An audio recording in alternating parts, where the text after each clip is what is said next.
quand on arrive, que ce soit sur la voyance ou les chamans, aujourd'hui, on est incapable d'identifier qui est le vrai, qui est le faux.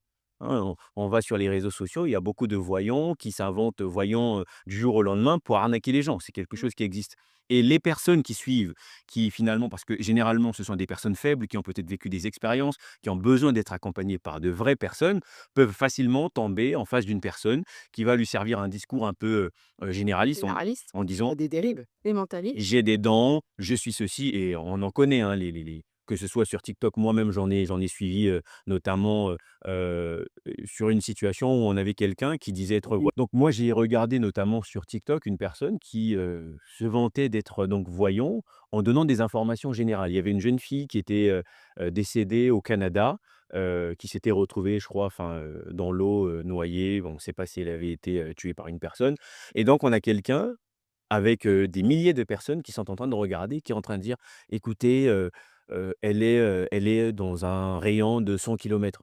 Enfin, j'ai envie de dire, si c'est ça la voyance, écoutez, donnez-moi de l'argent, je commence dès demain et le problème, il est vraiment là. C'est-à-dire que la science, elle, lorsqu'elle va dire quelque chose, elle ne dit pas que c'est la réalité à 100.